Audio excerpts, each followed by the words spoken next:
So what I did when I posted that picture of the pasta I rolled, I was referring to it as penne, which is those tubular pasta you usually find in dried in the grocery store.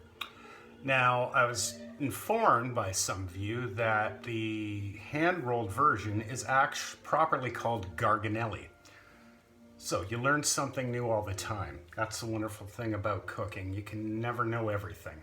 So thank you for those who pointed that out to me. So we are actually going to be making Garganelli today. So we're going to start. We have all our mise en place here in which we can, everything's laid out, organized, which is how you want to start. With any time you're going to be doing cooking, it makes things much easier and you're all organized. So this is the recipe we will be following.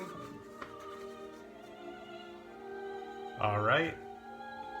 Now there's many other pasta recipes, but this is the one I have found and it served me very well. So, you know, give it a try, or if you have another one, by all means. So we have 250 grams here of all-purpose flour, 125 grams of 00 flour, which is, it's an Italian flour that is a finely milled soft wheat flour, which is favored by pizza makers in Italy. It's the gold standard, really. It's a very soft, textured flour that is like, it's a joy to work with when you're making bread. Specifically pizza. I would not recommend that when you're using like a country loaf or something like that. And finally, we have 62.5 grams of semolina flour. Now, by volume, this is 2 cups, 1 cup, 1/2 cup. However, I highly recommend you always do this by weight, especially when you're like baking bread, because volume can actually be deceiving. A cup of flour should weigh 125 grams. However, very often if you take a scoop of flour and you scoop it up, even if it's a level cup, that could actually weigh 140 grams. And when it comes to baking, ratios are everything. So try to do it by weight. Get yourself a kitchen scale, like so. You can find these for probably under $15 on sale at Canadian Tire here in Canada, or any department store. So when you have baking, kitchen scale can be your best friend. We also have 5 large eggs that are at room temperature. We have salt, and we have olive oil. So I'm using a Tunisian brand of olive oil because it's a good price, but use whatever you like. But extra virgin olive oil, highly recommended.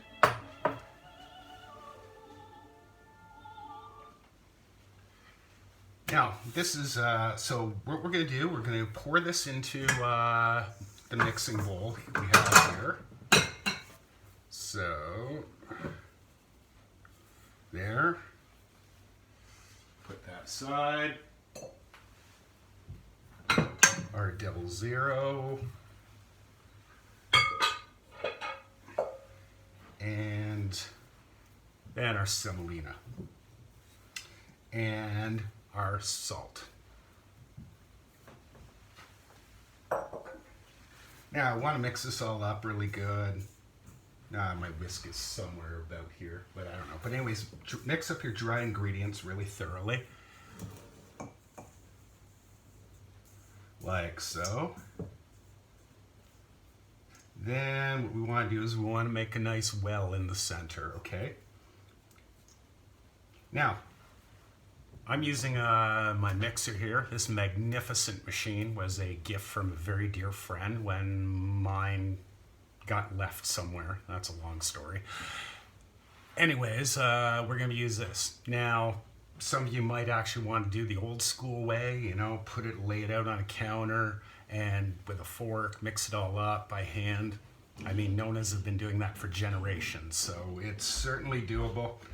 I'm using the mixer to save some time.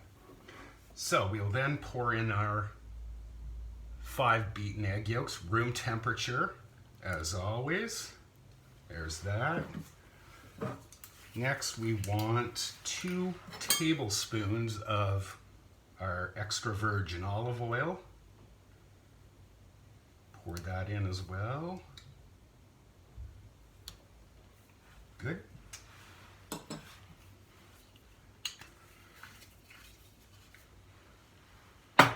Now we're going to put that onto our mixer, and I'm going to start with using a paddle to do this, just to incorporate it for the first part.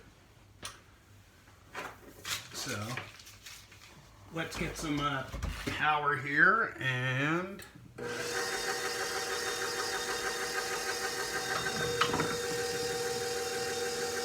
we'll let that mix up.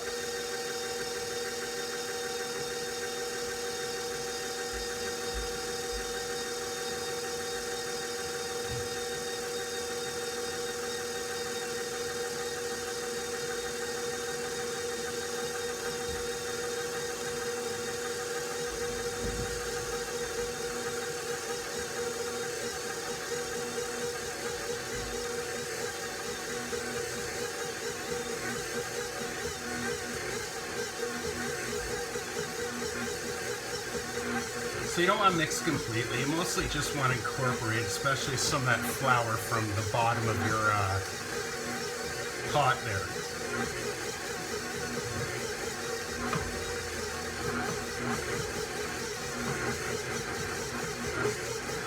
All right, so it's looking pretty good here. So what we're going to do is we're going to remove our paddle.